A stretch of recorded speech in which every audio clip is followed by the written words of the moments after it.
Spoopy kitties. This is the podcast Art of Murder, and we are listening to Unlikely to Kill, and it is an original piece, so please be kind. And in the previous video, you can check that out, given in the description box, we had covered 3 chapters. There is a couple, Roshan and Kyra. They're not really getting along that well, and one of them might eventually kill the other. There's just a lot of tension. So if you want to check out what that entails, check out the previous and then come back here for chapter 4 and 5, 6. So let's get started. Okay, chapter 4, Unlikely to Kill. Kyra was late. Sorry. Disclaimers. They're going to be in the 5th chapter. There's going to be domestic abuse, talk of domestic abuse, and in the 6th chapter there's going to be some conversation, some talk of essay. So I'm gonna give the description disclaimer before each chapter again, so just beware. No need to get triggered over a story. So let's get started. Chapter 4, Unlikely to Kill. Kyra was late. A baby isn't something they have planned. She doesn't know how Roshan would react. They both aren't exactly equipped with raising someone together and not have that kid screwed up in the head. They had decided when they got married that they weren't going to have kids. They didn't want more minds like theirs, but now, was this fate? They were being safe, impeccably so. Roshan wasn't one to let something like this become a liability. Their marriage wasn't ideal. It was normal though.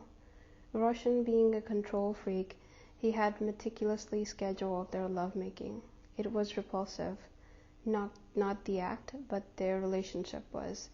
There was a timetable they followed. Of course, it wasn't as organized as being a literal timetable, but he would suggest intimacy, dinner dates, movie dates, trips according to a clinical, logical schedule. They would go out at least 2 times a month, a movie night, either going to a cinema or at home, 1 trip every year. If she ever said she was busy, there would be no argument. They never really had arguments. It felt like she was with someone that didn't really want to be with her. But because he tried his best.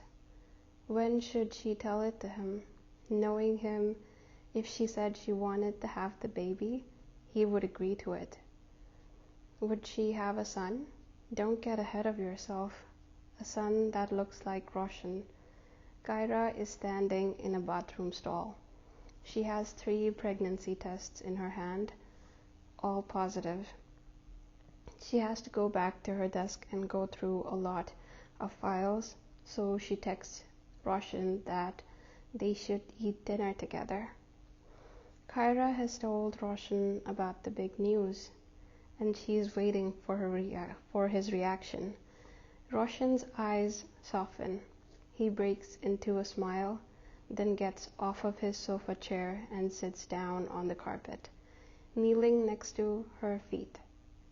He puts his hand on her lap, palm up. She puts her hands in his. They hold hands, and as their eyes look into each other, a tear slips out of Roshan's eyes. I wasn't sure how you'd feel about it, Kyra says hesitantly. I wasn't sure how I would feel about it either. I'm surprised, but I'm glad. Kyra becomes serious. She holds Roshan's hands, clutching onto him. You won't leave me. He doesn't seem taken aback, nor in any way surprised. He knows what he has to do. I will never leave you, he says without any emotion in his voice. Chapter 5. And disclaimer, there is some talk of domestic abuse, violence, so please beware and do not get triggered over a story again. And chapter 5, it's been a week since Kyra told him about their baby. Roshan is getting nervous around her. He is sitting in their home office. They both share this room for work, and it being Sunday, they both are going through work coming up in the coming week. Roshan likes to have his own space. Sorry about that. Okay.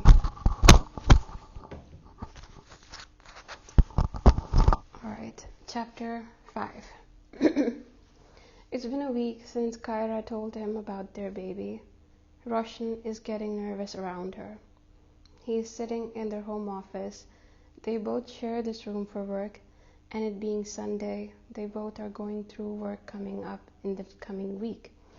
Roshan likes to have his own space, but he knows that Kyra wants them to share physical space at least when they are at home. He's writing an email. There's a doctoral student that he came across on Reddit looking for couples with a specific dynamic. The research is about trauma bonding. Roshan knows he can never let her find out about this, but the research really piqued his interest. His interest began with wanting to know what the premises of the research was. Their case was unique because they had known each other since forever. As he writes the email explaining what their relationship is like, it becomes overwhelmingly triggering. It feels he has taken the bandage off. The proverbial wound is infected and oozing pus. Maybe the baby will change things. He can't help but feel that they might not be good as parents. Roshan imagines a child taking off his wife, crying too much, breaking things, bothering her when she is working. It unsettled him. His own childhood comprised of horrific memories with his wife, which his wife didn't seem to recall. They never talked about all the times she had punished him for crying over something. He would fall while running and get cuts and bruises on his legs or arms, and she would come and hit him on the head and snicker. What a baby. As this continued, he wouldn't feel pain by the cuts or bruises. He would silently wait for her to call him names, and for each hit he would detest himself more. But it wasn't so bad. She would also protect him from other bullies. But looking back, was it protection or possession? Was she protecting her little possession? He feels bile come up into his mouth. Roshan? Yes. There is a case of a battered woman that we are fighting right now. A settlement for emotional and physical damage. Married for 20 years, beaten every day. The kids too. She's waiting for the children to grow up. Makes you think, doesn't it? What if we end up wanting to leave each other? That comment was exactly why they didn't get along. How could she say things like this so casually, comparing someone's tragedy as a mere example? He would of course keep his thoughts to himself. He is too sensitive, and she isn't enough. Kyra was oblivious to the thoughts going through Roshan's mind. She felt happy. After a long time, she felt like they had a chance at being a family. She felt that she could finally love him. He had continued to prove himself to her. Their whole life, she was profoundly sure that he would never betray her. It wasn't something he was capable of. He never was. And his robotic demeanor was something that annoyed her, but it also meant that he could take anything she put him through. All the other men she had dated before getting married, they didn't understand that she wasn't going to be submissive. She needed to be in control. While Roshan had to keep everything around him in order, looking at him, you could see that he might have a compulsive need to be tidy. Even his home casual clothes were ironed, neatly cut, and clean nails. He showered twice a day, in the morning and before bedtime, in any weather. He was a creature of habit, and he cherished routines. She finally says, expecting a reaction, I don't have to worry about physical abuse with you ever. It's not like you're even capable of defending yourself in a fight. Roshan isn't surprised. He has heard things like this all his life. It chips away at his self-esteem every time, though. I will do all I can to keep my family safe always. As he says this, he questions if he thinks of her as home. They say loved ones feel like home. Maybe the structure, the confinement, the boundness to the ground. A house, maybe not a home. Chapter 6. Disclaimer, this is going to have essay in it and child essay, so please do not listen to this. If there's something in this that would be triggering to you, please definitely do not do that to yourself. It is not worth it. Alright, chapter 6. Unlikely to kill. Lin Yang heats up his coffee again in the microwave. It's getting colder as the sun is setting. Lin opens up his emails. There is a new email. It's from Mr. Shah. They have gotten in touch the second time. Mr. Shah seems interested in Lin's research. Lin picks up the coffee. He is using a new instant cafe latte mix. Takes a sip and continues to read. Dear Mr. Yang, I will follow your instructions, and as you mentioned, I will try to describe our relationship as candidly as I can.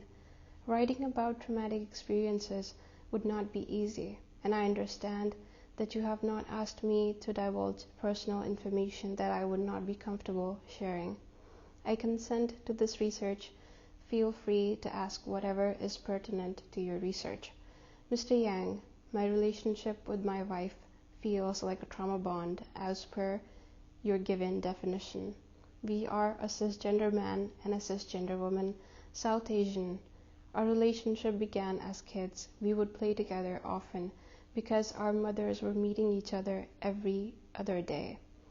While her behavior towards me when we were children would be classified as bullying, i.e. hitting, pushing, name-calling, etc., the core issue that continued till now was collective trauma. It's the sole reason I now identify it as me still willing to stay with this person. We were both sexually SA by a domestic helper, my household. It went on for a continued time, possibly a couple of months. Our parents never really found out about it. I was assaulted, much more, of course, but eventually we became more cautious. We would stay with each other and not let one of us be alone.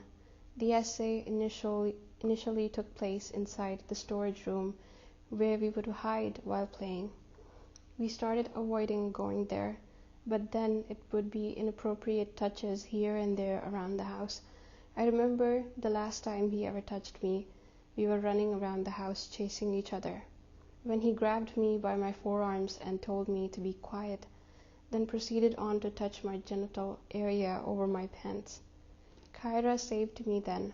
She screamed when her mom would come to see what had happened to her. When her mom came to see what had happened to her, she and my mom saw me standing there still. I wasn't crying. I didn't move for a few minutes. The helper had scurried away to the kitchen. Kyra told her mom then.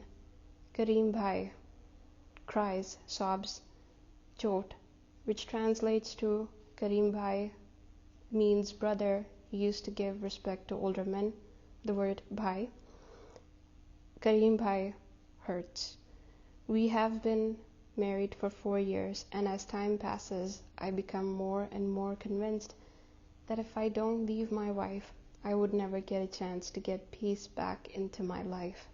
There is no real reason for me to not be happy, and the real is in inverted commas, air quotes. There is no real reason for me to not be happy. The last time I talked about getting a divorce, she left the house barefoot and threw herself in front of a car. Of course, the car stopped right before it hit her. Rereading my email, this seems like a cry for help. She is pregnant now. And this is where the email is stopped. Lin is not reading the email now. Lin hears knocks on the door, then hears keys jiggling. Then the door is unlocked with a key. Lily? Kylie answers, "Yeah, I brought food. Did you get the eggs too? And the treats?" Ziao is getting pissed. "Yes, of course. She sat on my face last night. I need to get her to respect me, you know." Ziao comes running in the living room from their bedroom. "Oh," she says, "you got something for her." They have eaten, and Lin is washing the dishes. Kylie is putting away the leftovers in containers and then in the fridge. They would eat the leftovers for dinner, and if it's not enough, then they'll get one plate egg noodles from the home-run small business of a single mother in the building. The building mostly had occupants that were either students, single mothers, or single parent families, or single women. The rent was low, and it was a safe building, not a safe area. The area had a high crime rate. Robberies would happen every other month, and kids were not safe walking home alone, nor were women of any age. But the tenants of the building took care of each other. Kylie and Lin are sitting on the bed.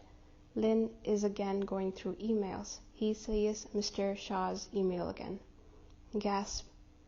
The last sentence of the email, which he hadn't read before. "I'd rather die than have a child, and I won't leave a baby with her. She would kill the child without me. What is it?" Kylie is sitting on the carpet of their bed with multiple notebooks, one with colored sticky notes papers pasted all over the pages, scrolled with scribbles and quickly jotted down notes. "You know the guy I've been talking to for my research, the only person who saw my Reddit and was interested? This guy is in deep shit. Look at this and tell me." He hands his laptop to her. Her eyes are following the text on the screen, and as she scrolls down, her eyes are getting ever so slightly wider. This seems bad. I mean, this couple definitely fits the bill. Completely a trauma bond. You can do a whole dissertation on this dude. What do I do, though? What if he does something, though? Should I not contact him again, or just say that I already found subjects? I don't know. Lin and Kylie are looking at each other. Lin starts typing. And we stop there. So I hope you like these chapters, and please do like and do share and subscribe. And I'm gonna post air signs tomorrow, possibly air signs 2023 reading. So if you're interested in tarot readings, check that out tomorrow, or the other tarot readings I've posted already.